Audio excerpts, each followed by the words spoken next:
Desa Kertanegara menjadi salah satu desa pelopor pengolahan sampah yang ada di Purbalingga di bawah naungan Badan Usaha Milik Desa atau BUMDes Kertajaya. Desa Kertanegara sudah mulai mandiri dalam melakukan pengolahan sampah. Produk yang dihasilkan dari pengolahan sampah tersebut berupa pupuk kompos dan biji plastik. Dengan adanya pengolahan sampah tersebut, diharapkan warga desa lebih sejahtera. Hal ini dikarenakan sampah yang selama ini dianggap sebelah mata oleh masyarakat bisa diolah menjadi rupiah.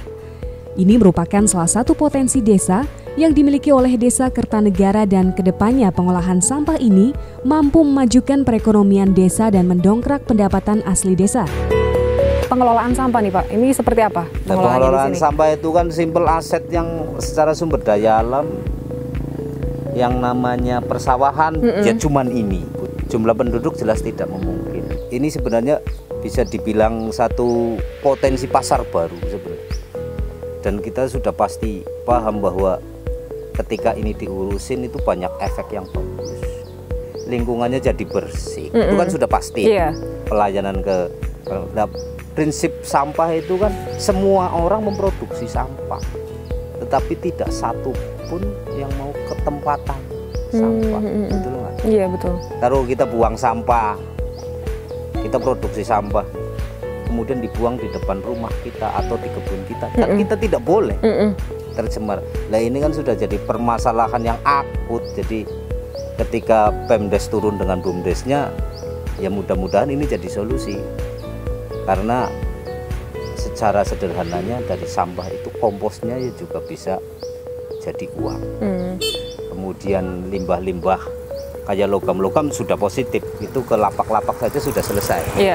Kemudian plastiknya dan kita punya teknologi pengolahannya, kemudian sudah punya pasar penjualannya. Jadi pada dasarnya yang terdekat dari Kertanegara ya simpel, ya sampah itu sendiri. Karena kepadatan penduduk Kertanegara itu udah luar biasa susah lah.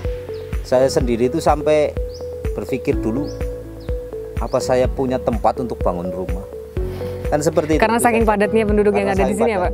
Kalau kesininya akses listrik baru kemarin. Oh itu tahun berapa Pak? Sekitar 2015. tahun 2001-an. 2001. Jadi memang saya rasa sampah itu bukan masalah di sini saja. Ya masalah dunia lah. Iya betul.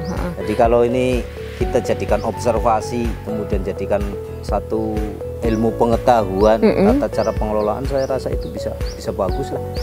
Berarti untuk pengelolaan sendiri dibedain ya Pak antas sampah organik sama sampah anorganik itu? Awalnya iya, awalnya itu diinstruksikan ke warga. Warga sekalian, nanti akan ada pengelolaan dan pengolahan sampah. Tata cara pembuangannya ini ada gerobak, ditaruh di setiap RT, blok depan untuk organik, blok belakang untuk plastik anorganiknya dan lain-lain. Dalam prakteknya tidak bisa jalan. Sampai awalnya juga bahwa warga, ini loh saya beli plastik kalian. Jika sudah plastik sama kompos terpisah, kami beli dengan harga 1.200 per apa itu per Pak? kilogram. Per kilogram. Ternyata ada yang sudah ngumpulin. Itu ada yang sudah ngumpulin, bukan semua ngumpulin. Dan ada masih yang fine-fine aja. Gitu. Dicampur ya Pak keduanya? Ya. Jadi proses pencampuran dominasi. Lebih dari 90% warga belum melakukan pemisahan sampah di rumah-rumah. Nah sementara pengelolaan dan pengolahan masih jalan terus.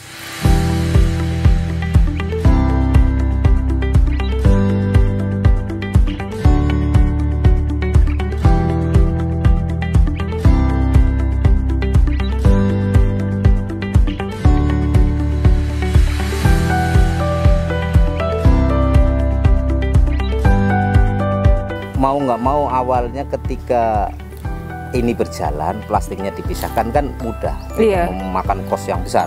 Sudah tentunya kan kayak gitu. Giliran ini tidak berjalan kan jadi masalah baru. Ternyata kejadiannya bukan solusi penanganan sampah, tapi yang ada pemindahan masalah. Pembuangan sampah. Nah, jadi masalah itu dipindah dari kebun kemudian dari rumah, halaman rumah yang rutin dibakar, atau dari sungai. Jadi dikumpulin jadi tempat, malah giliran berjalan 2 bulan, 3 bulannya kita sudah luar biasa kacau, jadi gunung baru. Nah disinilah akhirnya dengan berbagai cara kita akhirnya bisa temukan alat pemilah sampah yang sepertinya, karena kita dari dulu sudah tahu bahwa search engine kita cari dari Google, ternyata alat pengolah itu pemilah itu nggak ada. Jadi mau nggak mau ada beberapa bayangan, oh mungkin seperti ini, mungkin seperti ini, mungkin ini.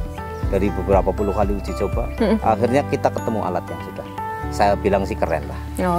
Kompos, pokoknya sampah masuk, plastiknya terpisah. Belum pernah lihat ya? Belum pernah lihat Pak.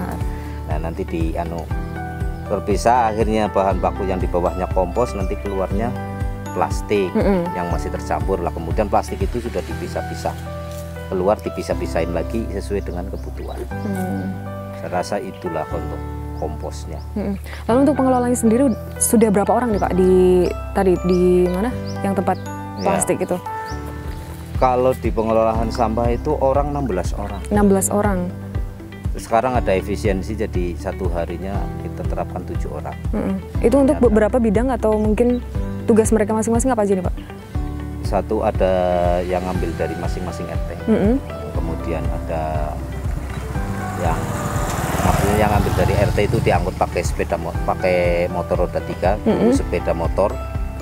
Kemudian yang bongkar sama yang memisahkan melalui mesin itu ada 4 orang.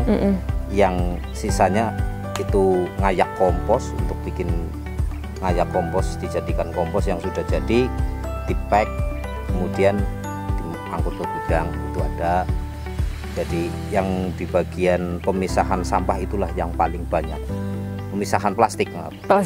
Ya plastiknya berdasarkan warna dan jenisnya. Gitu, itulah sesuai. yang memakan tenaga kerja sangat banyak, itu memisahkan masing-masing jenis plastiknya karena harganya beda-beda. Gitu.